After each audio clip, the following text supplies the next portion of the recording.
Hello বন্ধুরা, তো অনেক দিন পর কিন্তু ইউটিউবে ভিডিও ছাড়া হয় না। অনেক দিন পরে কিন্তু ইউটিউবে ভিডিও দেবো, তোমরা সেটা দেখবে। ঠিক আছে, এই রকম বন্ধু আছে, একসাথে দুজন মিলে চলে এসেছি।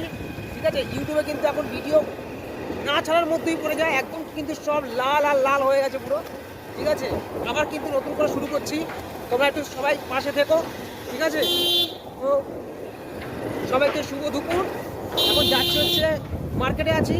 ঠিক আছে, কাজের জন্য ছুটছি, শুধু ছুটেই চলেছি, যার জন্য কিন্তু ভিডিও দেওয়া হচ্ছে না। এখন দেখো, কাজ করলে ভিডিও হবে না, আর ভিডিও করলে কাজ হবে না, কোনটা করবো বলো? এই সমস্যার জন্য কিন্তু পিছিয়ে যাচ্ছি সব কিছু। তো গাড়িতে এখন আছি, এখন যাচ্ছি মার্কেট। এখন যাবো হচ্ছে নগরুপড়া। ঠিক আছে, নগরুপড়া যাবো, আমাদের স্যার আসবে, সেই স্যারের সাথে দেখা করব, মালপত্র নেবো, তারপর আবার মার্কেটে মুভমেন্ট হয়ে যাবো। ততক্ষণ সবাই ভালো থেকো, সুস্থ থাকো, দুপুরে খাওয়া দাওয়া ঠিক টাইমলি করে নিও। ঠিক আছে বন্ধু, আর টাটা। এই যে বন্ধু, 32খানা দাঁত কিন্তু বের করে দিয়েছে একদম, দেখতে পেয়েছো? দাঁতগুলো চকচক করছে। কালকে ডাক্তারের কাছে গেছিল, সব কিছু ঘষে উঠিয়ে দিয়েছে। টাটা বন্ধুরা, টাটা।